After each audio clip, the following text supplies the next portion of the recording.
Welcome. Zero. I'm Carolyn Forche. Thank you for joining today's crowdcast in support of Keep Books Alive in Ukraine, hosted by Books and Books in Miami and organized by Writers for Democratic Action, a coalition of writers, publishers, and bookstores with over 3,000 members in the United States and in 40 countries. We are dedicated to defending democracy and democratic institutions worldwide. Today's event is in support of the organization Helping Ukrainian Books and Booksellers to send emergency aid to booksellers and book warehouses. Many of these facilities in the eastern part of Ukraine have been bombed to ruins. Over 3,000 book people have lost their livelihoods. There is a donate button you can use at any time during our event. It's the aqua button at the bottom of the screen. And we thank you for any help you can possibly give. This afternoon, we have an opportunity to be book people helping book people. Today, it's my pleasure to introduce Ukrainian poets Lyudmila and Boris Kurshansky, who will be in conversation with Ukrainian-born American poet Ilya Kaminsky and his wife, the American poet Katie Ferris. The suffering, destruction, and death caused by the war in Ukraine on the orders of Vladimir Putin has been incalculable. During the past year, the world has witnessed the first large-scale war on a European landmass in 70 years. A genocidal war, a war to destroy kindergartens and libraries, theaters, farmers markets, hospitals, filling stations, a war on universities and maternity wards, factories and shopping malls, apartment blocks, and playgrounds, a war on a language spoken for 500 years. This brutal and relentless attack on a sovereign country has forced millions into exile, including today's guests. It has taken the lives of 40,000 civilians. More than 10,000 more have been injured. An incalculable number of Ukrainians have been forcibly taken into Russia. This is the context for our discussion today. I will now introduce our participants. And during the discussion, I welcome you to ask your questions in the Q&A, and we will address them at the end of the hour. Boris Kurshansky's poetry has been published in numerous journals, including The Atlantic and Poetry International, and profiled in the New York Times. A dissident in the city of Odessa during Soviet times, he is known as one of the most prolific and beloved poets in contemporary Ukraine. His writings have been published in many languages, including Italian, French, Hebrew, and English. English translations of Lyudmila Kurshansky's poetry have appeared in the New York Times, Poetry International, The Nation, Plowshares, Tikkun, and elsewhere. Born in Moldova, she's lived in Odessa, Ukraine for many years. She is the author of several collections of poetry, and her work has been translated into many languages. She is also a translator of many poets, including Seamus Heaney. Both Lyudmila and Boris's work are now available in one volume, The Country Where Everyone's Name is Fear, from Lost Horse Press, edited by Ilya Kaminsky and Katie Ferris, who will be in conversation today with our guests. In the introduction to this book, there's a wonderful exchange between the writers and editors. The interviewer says, in Lyudmila's poems, one hears the voices of people suffering as they experience war. In Boris's poem, one hears the recollection of war. There is a kind of music of crisis in your work, to which Boris replies, I will put it more crudely, not just the music of crisis, the muse of crisis, and even perhaps the muse of war. During the war, the texture of poetry separates into at least two paths, he says. One is aphoristic, approaching things at a distance. Lyudmila says, and I would say that in a time of crisis, I want my poetry to amplify the voices of specific people, often those I have met, The philosophical perspective, the historical one, I leave that to Boris. In my work, I want real people. Ukrainian-born poet Ilya Kaminsky is the author of Deaf Republic and Dancing in Odessa, and co-editor and co-translator of various books, including Echo Anthology of International Poetry, A Country Where Everyone's Name is Fear, and his work was a finalist for the National Book Award and was awarded a Guggenheim Fellowship and the Los Angeles Times Book Award. He teaches at Princeton University and was recently elected Chancellor of the Academy of American Poets. Katie Ferris's work appears in American Poetry Review, Granta, The Nation and Poetry, and has been commissioned by MoMA. Her debut book of poems, Standing in the Forest of Being Alive, is forthcoming from Alice James Books in the US and Liverpool University Press in the United Kingdom. And it has been listed as Publisher Weekly's top 10 poetry books for 2023. She is co-editor and co-translator of A Country Where Everyone's Name is Fear, and she teaches at Princeton University. Please remember to ask your questions in the Ask a Question tab at the bottom, and to donate throughout this discussion, if you will, to helping Ukrainian books and booksellers in Ukraine. I thank you so much for being here. I will now turn things over to you, Ilya, Katie, Boris, and Ludmila, and I will rejoin you during the Q&A. Thank you. Thank you. Thank you so much, Carolyn, for this wonderful introduction and for all your guidance and for helping to create this conversation for us today. Because we would like this to be a live conversation with poets from Ukraine, and we would like it to also be the kind of conversation in which American or international audience can ask direct questions as well. But at the same time, we would like to start with poems. So we will ask Ludmila and Boris to read their poems for us in the original. And in the chat, we will post the translation in English so you can follow. If Ludmila, you wouldn't mind, would you read a poem for us? Sure, thank you, thank you. Хвост, который виляет собакой, язык, разговаривающий человеком, лопата, закапывающая гробокопателя, кисть, рисующая художника, бедро, виляющее танцовщицей, весло, гребущее теми, кто в лодке, голова, думающая человеком. Да мало ли? Okay. Thank you. And Boris, would you mind reading a poem? Yeah. Вони написали в історії хвороби. Ніякого голодомору не було. Була стійка маячня Гани Михайленка, вчительки української літератури. 7 років була вона у спеціальній психіатричній лікарні. То була гібридна лікарня, суміш дурдома і в'язниці. Тоді гібридна лікарня, зараз гібридна війна. 7 років біблійний термін, 7 років служив Яків Лавану за Рахіль, бо він любив її. 7 років. Плаче Рахіль за дітьми своїми і не може утішитись, бо її немає. Wonderful. Thank you both so much. We're going to start to transition into our Q&A portion now. Just a reminder, if you look at the bottom of your screen, there's your Ask a Question tab as well, so that you can be thinking about and asking questions. But we'll start off with a more general question. Just to set the scene for those who haven't experienced what you have, Ludmila and Boris, could you talk a little bit about what life was like the day before and the day after? Could you describe Odessa the day before and the day after, just to give us some picture or some sort of visceral understanding of what that must have been like?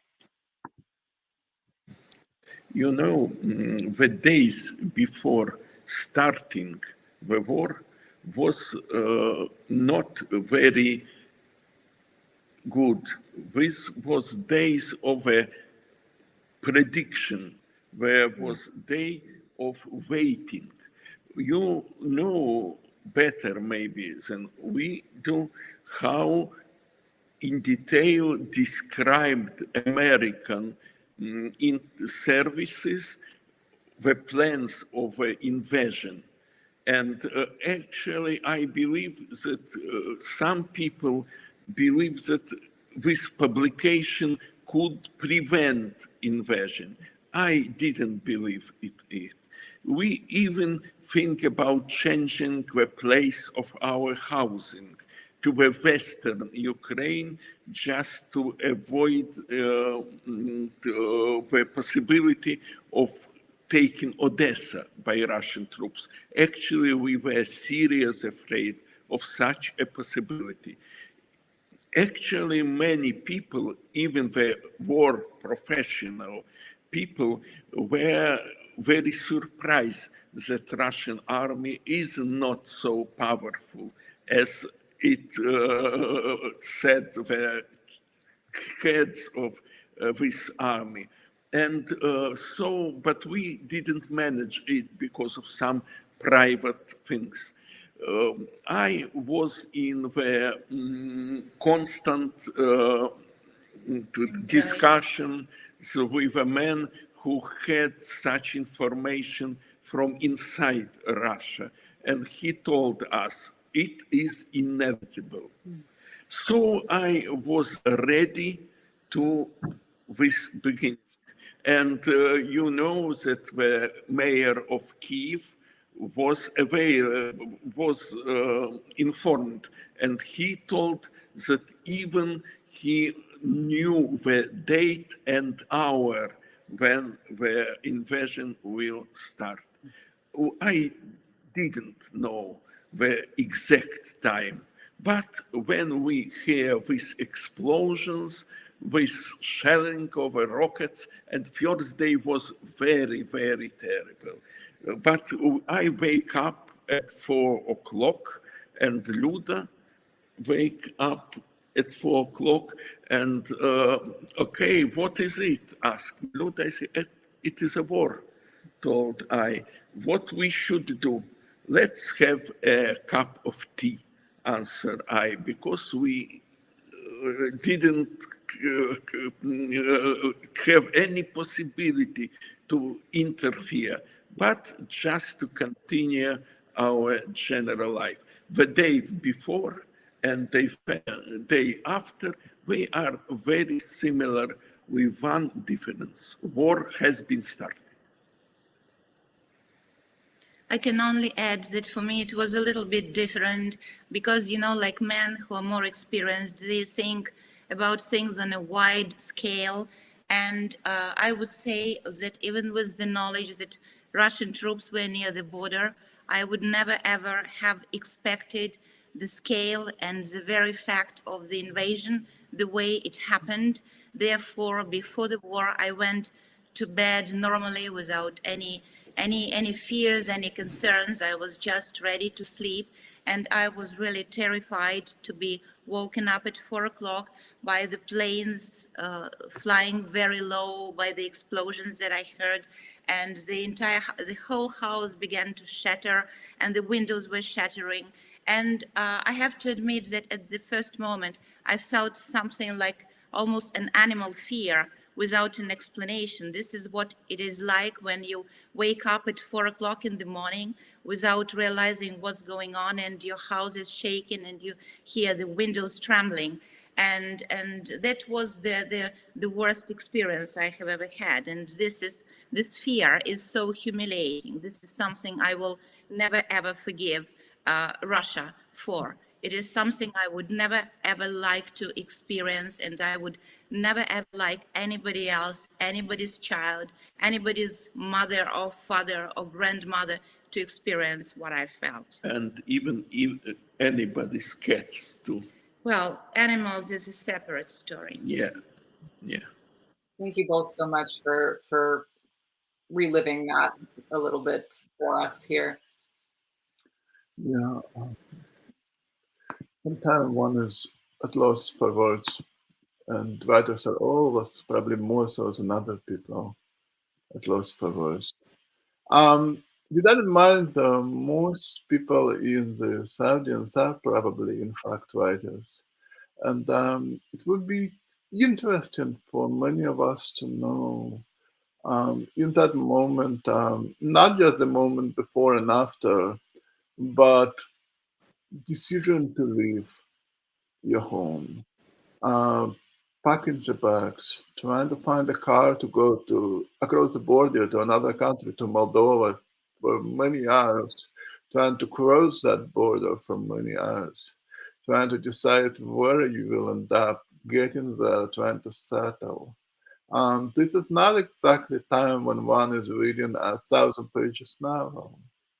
But what helps in terms of language, in terms of words, because we as writers rely on that, on other people's names. Is there any poem by another poet, or is there any poet's work in general that was on your mind, perhaps, that you might want to share with us?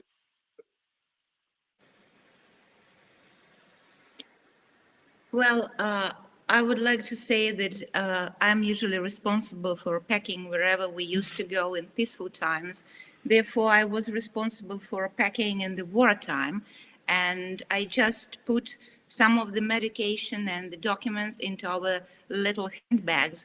That's all we had. Actually, we didn't put any books. I even had like one change of clothes. That was minimum that you can put into your handbag. I looked around trying to think of something else necessary, and then I realized that I cannot take my home with me. Like, you cannot pack all your life into this little handbag.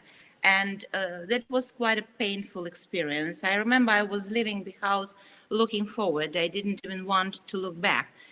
It was very painful. And of course, the road was also very, very difficult. We were traveling at the time when everything was very uncertain, very unclear. We saw very many women with kids, and the kids had their cats and dogs, and that was really awful and painful to see. So there were lots of tears on our way. And one of the women from Odessa, she said she's taken her child out of the city because the child, who was 3, she said he didn't want to go out for a walk. He said that he was afraid of these booms. And she said that he only knew 3 words: mama, papa, and this boom, which is the imitation of the sound of explosion. And that was so heartbreaking that I cannot even tell. And if you had seen all those cats with their frightened eyes, it was like really very, very sad experience. And as to the poetry, I think it was like, like heart beating, and both perhaps for me and Boris, I would say it was Kipling, perhaps. Probably yes, yes. Food, food, food, Food, food, food, food, food, food. food. Yeah. In Russian, я шел сквозь ад и могу поклясться, там нет ни котлов, ни жаровин, ни чертей, но пыль, пыль, пыль, пыль. Только пыль, сапоги, отпуска нет на войне. There is no discharge in the war. Actually, it is the line from Ecclesiastes book. It is quotation: there is no discharge in the war. What can I add? We spent in Odessa first 2.5 weeks during the war. And from many people, we received invitation to come, and they offer us help. And we were not very certain how to do that and when do that.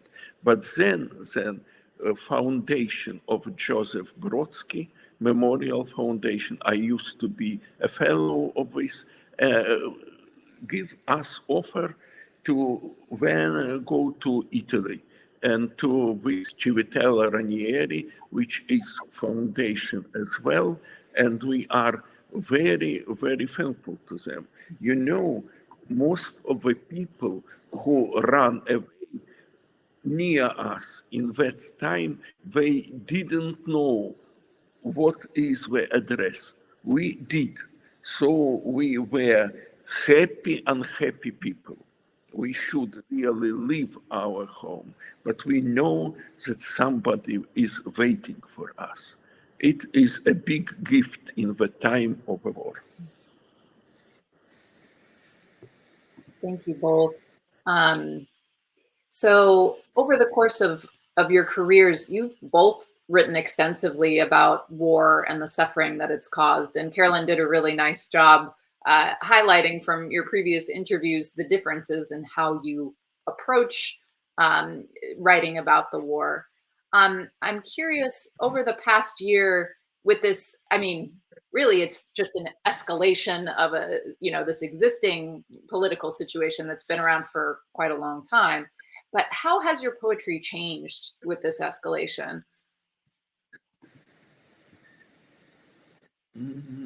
I wouldn't say that my poetry language has been changed much. Topic, yes, dramatically. So for me, poem about war became not only philosophical, not like research, poetical research, what war is, like it was in my poem, Missa in tempora belli, Mass in time of a war. It becomes reflection of a concrete current of actions during the war. And my specialty, my profession is psychologist. And during all this time, I continue to communicate with people who ran away from Ukraine, who live in Ukraine, who live very near from the front zone, and they who are in the relative safety. And so I should feel feelings of these people, Some of them are very afraid. Some of them are in the discussions with close relatives who live in Russia or in Russian occupied territory of Ukraine. And this contradiction, they lead to splitting of family. And it is a very strong problem for many people I talk about. So always I actually know that there is a mystery of discussion with the clients. So I never tell direct things, but just transform in my heart and my brains. Yeah. But language is the same. Actually, I should say openly, before starting a war, I write in Ukrainian, in Russian, but primary my language was Russian. And it is paradox. After war, I started to write extensively in Russian. Why? Because I want to bring my thoughts to people from the another side of the barricades. Because many of them support this invasion, and I really want to bring some information how terrible is this war, how it is unjust, how many lives is on the background of this war. That's about me. I wouldn't say that the language of my poems has changed very much either. I can only say that perhaps it has become more cautious, more fragile. I mean the approach to the language. I deal with it sometimes as if I'm writing to little children, and I think it's very important. Because like the simplest way you choose to describe certain events, even if they're sad events, but at the same time adding some soft humor to it, some soft irony, somehow I know then since it helps to me, I hope that it will help to somebody else. And I hear it like feedback from very many readers. They say how important to read what you write. You say exactly what we feel. Though, I mean, I do not just try it. It goes out itself. And my poems are, of course, on like more everyday routine status. I can at present I can write about what my eyes see, what my hands touch, and they're very tactile poems, you know, and it was a very limited surrounding. I cannot go far to the borders. I cannot go farther to the external borders, to the whole world. I speak from the minimal borders of someone else's privacy, like someone else's home, someone else's bedroom, someone else's chair at the dinner table, someone else's cat. And that helps me survive, frankly speaking, and hopefully that's how it works. I don't know what it will be like after the war, but that's how it is now. And I should add that for me, writing is the way of survival and coping with stress. So we really write extensively. And another book of war poems were published in Israel. The Shock Wave is the name of this book, Взрывная волна, and it was republished in Ukraine. This is interesting. This country, which everybody's name is fair, it consists with a poem which were written earlier, and only few are reaction of this war. But this shock wave is only about this invasion. It's like, for me, a diary of this invasion. Thank you so much. Just as a reminder to our audience, if you would like to ask a question, there's a bottom at the bottom of the page called Ask a Question. Click it and ask a question, and we will get to your question. Also, there are quite a few questions ask, how can we help? What can we do? There's another button in green. There's donate to helping Ukrainian books and booksellers. Please help. We really need help. I would like to speak a little more to continue this conversation about how does one remain a writer in this condition of extremity. Ludmila just published it in a recent issue of Orion, a very moving essay on leaving Ukraine. Boris has spoken often in many interviews about the same subject. You have been living in Italy, the land of Dante. And of course, when many readers today think of Dante, they think of Inferno, the great religious text, a great myth. But as a matter of fact, when Dante had to leave his homeland, he put a whole lot of people who made him leave his homeland in the hell, literally. So Inferno is very much a poem of witness as well, of a conversation with the present.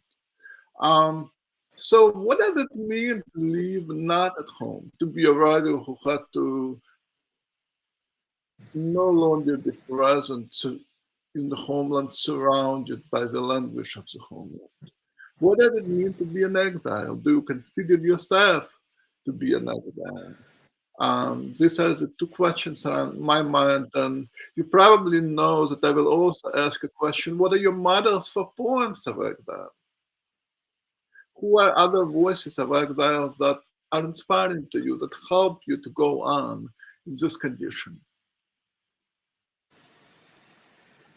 Well, as to what it is like to live in exile, I remember my mom, who many years ago as a teenager was under the occupation, and after the occupation, when she was working, helping like in the kindergarten, it was the Soviet time, right after the war, she said there was a woman who came to the place, and she said they called her the evacuated. And I said, what was her name? And she said nobody knew her name.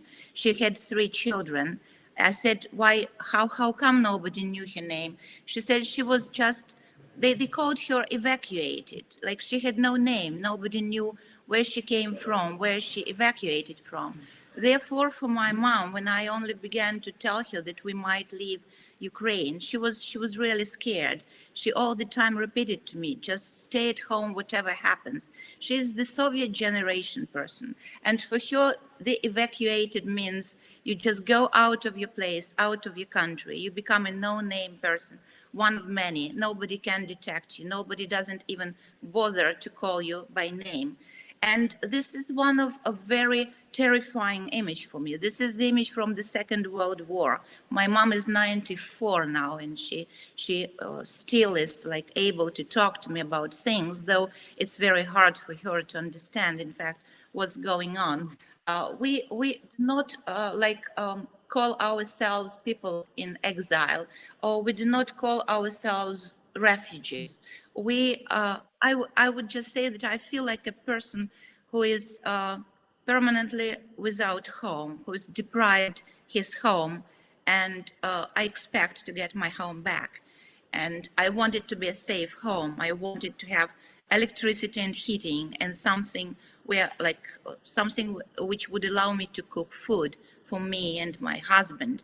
At present, nothing is there. At present, we have electricity for 2 hours a day. Last strike on Odessa energy structure was really very, very harsh. And at present, it is plus 11 in my kitchen and in the entire room. And it's not enough to live normally.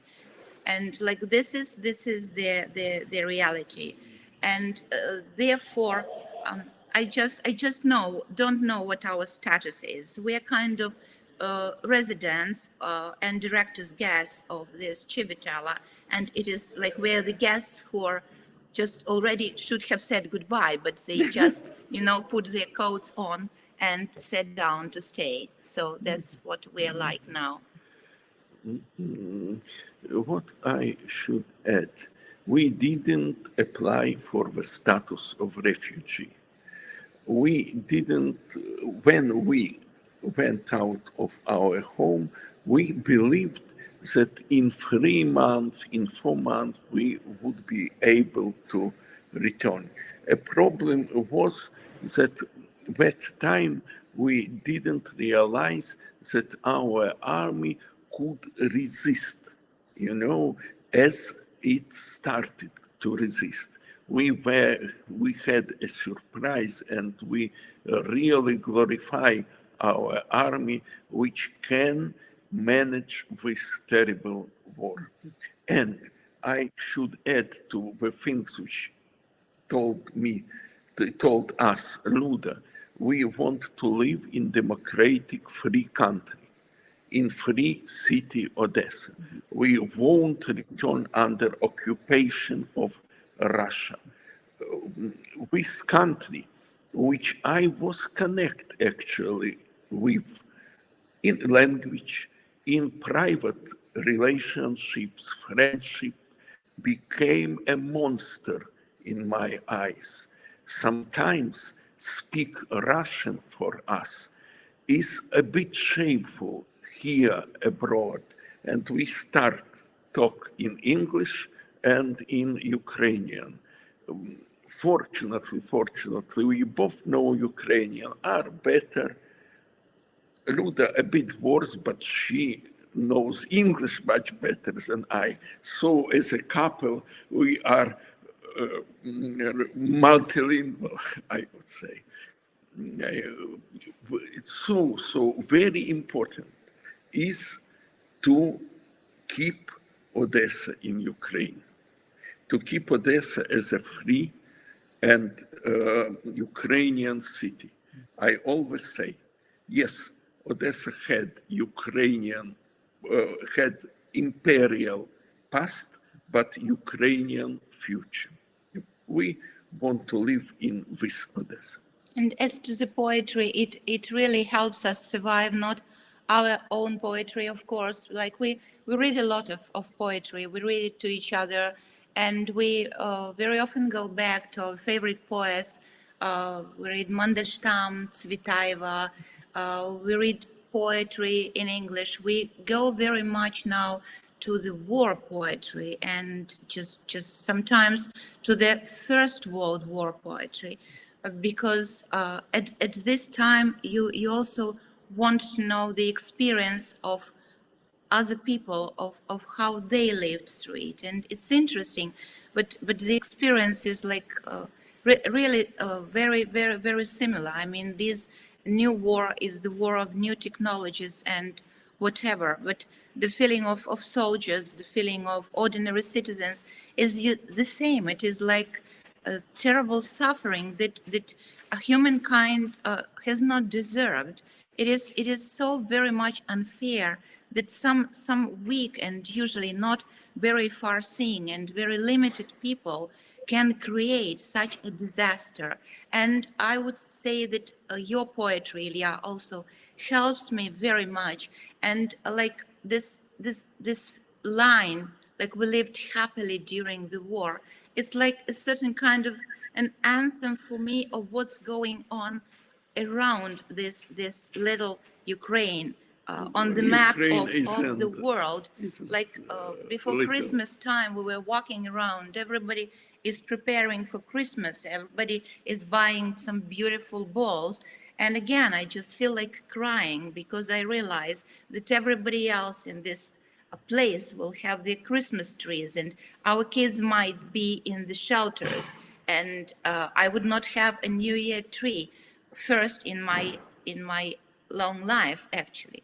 But then in the end, Boris made me buy some of these green branches, and then I bought some toys, and I decided to have it in my little vase in Civitella, because I just decided that if somebody wants to deprive me of that, it means that I should resist, even on this small level. That's what life is about. So I had my little Christmas corner. But it is very important to realize that it is still there. Everybody is tired. Ukrainians are tired much more than Europeans.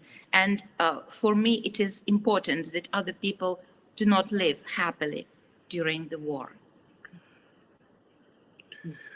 Okay, before the war, last book which I published in Ukraine before the war was the reflection on Ovidium Tristius. And the name of this book is Tristia. And I just imagine that I am in exile, that I am far off my home, but time around me is mixed. It is contemporary time and it is ancient time. And the August, the emperor, and probably Putin are very near. And when war started, book was already published, but I started to continue it almost like a diary, because what I feel as a prediction became a reality of my life.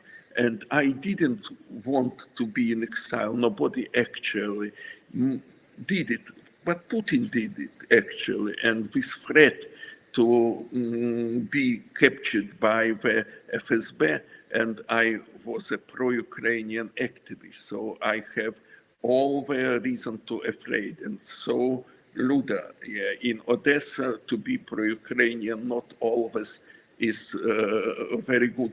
Actually, it changed after the invasion, but before, okay, Odessa speaks mostly Russian. Odessa value imperial past, you know. Thank you both for that. And this is sort of a follow-up question to some of what you were just touching on. As you know, the organizers of this conversation are Writers for Democratic Action. And sort of with that in mind, I'm thinking, you know, who are some of the great Ukrainian poems or poets of democracy, aside from yourselves, of course? You know, what does the history of that look like in the Ukrainian language? Okay, we should start with, I believe, 18th century, where poet Grigory Skovoroda and philosopher probably was a first poet for democracy, because his philosophy and his poems are very democratic, and he was against the Tsarism, he was against dictatorship. And then probably we will name Taras Shevchenko, who really was a great poet, sometimes very aggressive. But his aggression was directed to the oppression. Yeah. And his, I would say, his message was freedom for people, freedom from the Russian maybe dictatorship, Russian oppression. And even he spent part of his life died in St. Petersburg. And he wrote, when he was arrested, he wrote in the Central, which is a prison, many very powerful poems. And one of them, I know I can read it in Ukrainian by heart, but the sense is that it's the same for me if I will believe in Ukraine or not. Will somebody remember me in Ukraine or not? Will somebody pray for me, father and son in Ukraine, or just they will forget me? But it is not the same for me when evil people will make Ukraine asleep and rob they and rape her and then wake her in flame. This is very powerful poems. I can just read them. Probably it has sense. Мені однаково, чи буду я жить в Україні, чи ні, хтось пом'яне, чи забуде мене на чужій стороні, однаковісінько мені. Ну, я пропущу тут, I will miss some words. Та не однаково мені, як Україну злі люди присплять лукави, і в вогні її ограбленою збудять. Ох, не однаково мені. Ох, it is not the same for me. And Ivan Franko and Lesia Ukrainka. So all the classical Ukrainian literature was actually called for democracy and sometimes for a revolution too, because the revolutionary poem in Ukraine was such powerful as it was in Russian language. Now, the dissidents literature like Vasil Stus, probably, yes, it was really called to freedom. We had very good lyrics poet like Leah Kostenko, but she is a really lyric poem, writes poem which are similar to Akhmatova, I believe, poems in Russia. Now, we have a strong young poetry, which is direct against, not against the war, but against Russia. Because it is war, because people are in rage and they express this rage. Sometimes these poems are not very good, not even professional, but they all are emotional. And the message is Russian should come out from Ukraine, or even Russia shouldn't exist. I believe that if Russia exists in the same frame as it exists now, Ukraine never will be safe. And main, I believe, news for Ukraine are inside Russia. And bad news for them are good news for us. And I don't think it relates to democracy, but it relates to victory. And victory, very important now to establish, to return democracy to our country. Absolutely. Thank you so much. I wonder if you wouldn't mind concluding with a poem, and then we will open to the audience. There are 11 questions, so you will have plenty to choose from. But I think it might be good to give us just a little more poetry. Okay.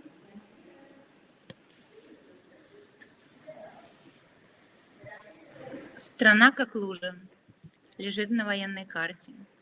На любую страну нападают в марте, июне, июле, августе, сентябре, октябре, пока дождь за окном и карты лежат во дворе.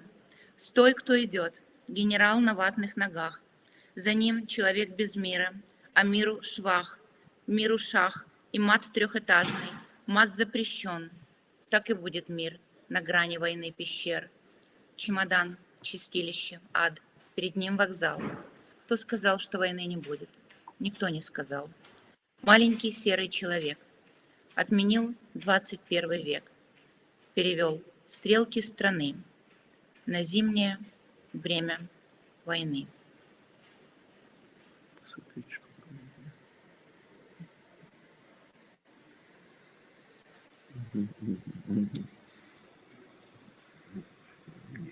Boris, will you read a poem again? Я. Я читаю с акцентом даже тогда, когда читаю книгу и рта открыть не умею. Речь гудит, как на ветру провода. Ничего не исправишь, пора бросить эту затею. Язык за зубами, губа прижата к губе. Фонетика и морфология, лингвистика, вот науки. Они меня одолели в долгой упорной борьбе и водят вокруг хороводы, взявшись за руки. Я даже мыслю с акцентом. Как бы сказал Декарт, я существую с акцентом. Жизнь, подобно училке, идет мимо дней моих, как между рядами парт, и что-то знакомое чудится в злобной ее ухмылке. Thank you so much. Thank you. If you're here, would you mind, Antoine? I think you wanted to choose some of the questions because you don't have as much time. Come back. Yeah. If not, I'm We're here. happy to share. Yeah. Okay. Hello, Carolyn. Hello again, Hello. Carolyn. Am I here? Yes, we can see you. Okay, thank you. Yes. I'm going to begin with a sensitive question, but I think it needs to be answered, and that would be most helpful to a lot of people. In the United States, some of our historic anti-war organizations, like the Catholic Worker and Code Pink, have apparently taken a position against U.S. and European military support for Ukraine. And some people have been led to believe that this war has emerged from a fascist mentality or needs to be stopped the way Hitler or Nazism was stopped. And they say that they feel stuck in terms of what we are advocating for.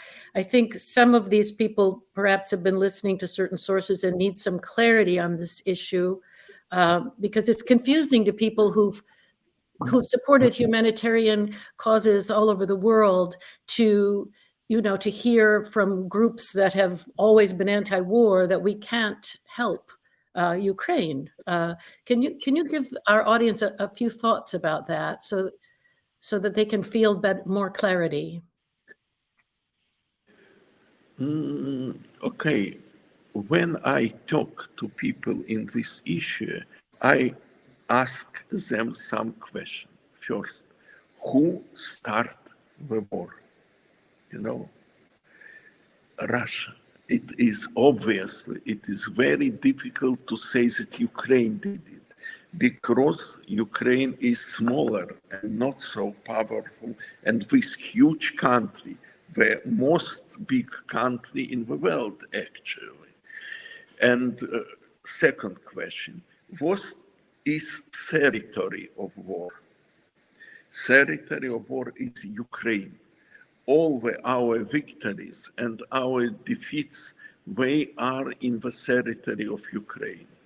All the pieces of the rockets, all missiles, all the mines, they are in the territory of Ukraine. Ukraine just defend itself. And to understand what is the danger for Ukraine, we should think not about as if Nazis and fascists in Ukraine, because it is a Russian lies narrative. How could be fascist country which elected with a big majority Jew as a president country? I believe Nazis related to Jewish people in different way. They didn't elected them as a presidents, yes. Okay, Ukrainian oppress Russian language and Russian culture. Okay, now Russian language isn't very popular, you know, after this invasion. But our last books were published in Russian, in Ukraine, and they had prize awards in Ukraine. So, whereas bilingual poetry festival, okay, we have several parties. We have opposition and ruling parties. When we vote different way as it happens in United States. But in Russian, they do like this. They can't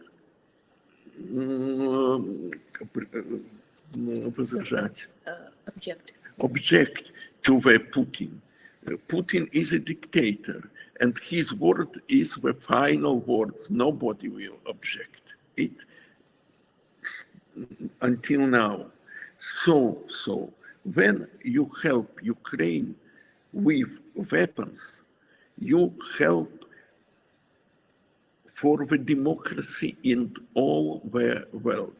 I believe that people, when Hitler rise to power, when he took a part of Poland, of Czechoslovakia, of gradually France, and people say, okay, let him do that, and it will be peace.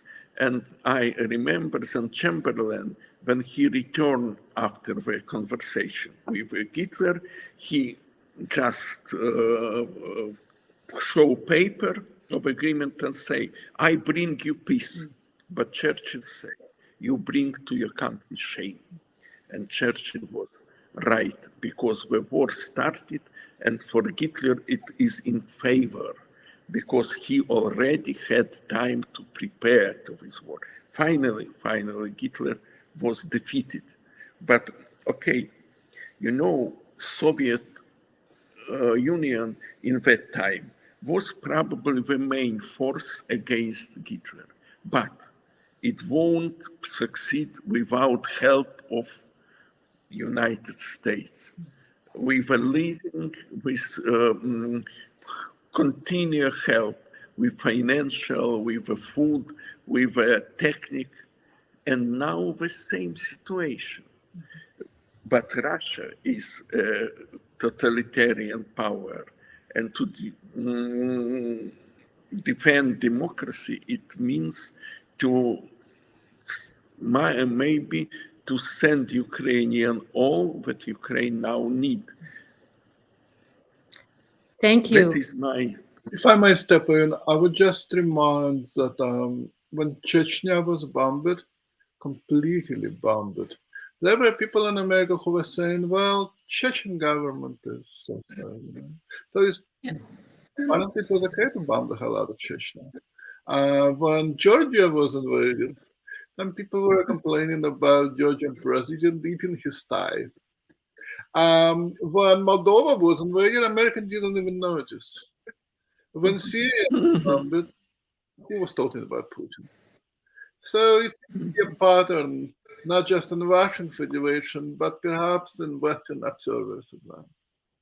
Thank you, Yeah, Ilya. Yes, thank Yeah, you say exactly what I was going to say. We just wait for somebody else to be bombed, and Ukraine at present is like, seems to be like the country nobody needs, like nobody cares, the country where the human life values nothing.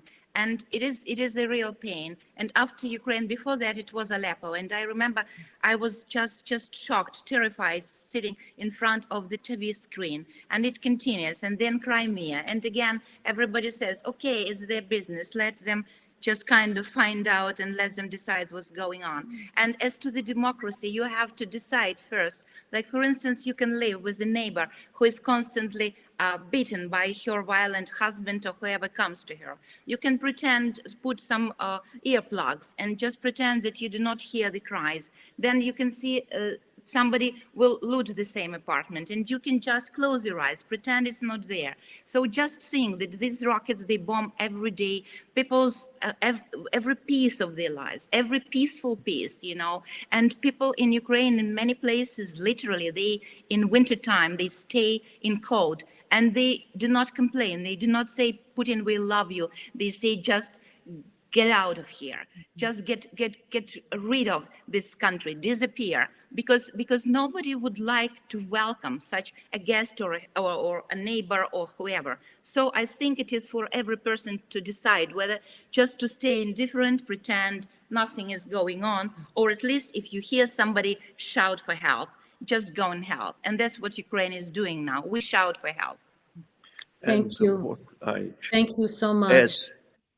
This is a profound conversation. Thank you. Can you talk a little bit about the imagination as an engine of resistance and also maybe one of fear? Is imagination in the context of war a liability, an asset, or both?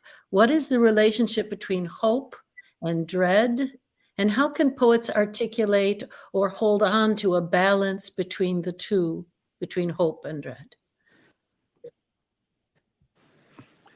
Most difficult question which I hear, because it is when, if you have in the same time dread and hope, it is a symptom, it is ambivalence, you know, and it is very difficult when you have or this meaning together to make any decision. But okay, it is like pendulum. In the time we are in hope, with hope, when actually we took back Kherson. Yeah, it was a real success and we were full of hope. But when nearly all my city came to the darkness and cold, we really are in dread because it is a real, it is a crime against humanity. You know, we're afraid then what Russia will use nuclear weapons. But, and Luda told this, it is actually a weapon of a mass destruction, because a lot of the people, they didn't have even not even normal, but even more than difficult. They have a condition of living. They should leave their home. They are, many of them actually dying. No medical help. So when Russia started bomb critical infrastructure, it start openly say, we work with a peaceful population. And I want give a paradoxical advice. Listen to the Russian propaganda. Please listen attentively and take it seriously. When a former president say, we will bomb Paris and London, take it seriously.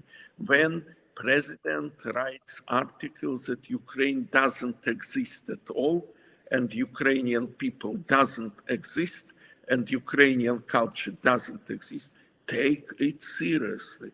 It is what they want. When they say, we want to have all the Black Sea coast in Russia power, take it seriously. They want to take Kherson, Nikolaev, and Odessa, and just cut Ukraine from Black Sea. And do some conclusions. Yes. Thank you so much. This brings us exactly to our hour together. I want to thank Katie Ferris, Ilya Kaminsky, Boris and Ludmila Kusansky for being with us and for really clarifying a great deal for us in this time. We're deeply grateful. Please donate to the button during our last few seconds because we all want to help and we'll help in any way we can. And we wish you well. We hope you'll get home soon. Thank you. Thank you very much. Thank you. Thank you. Okay, thank you for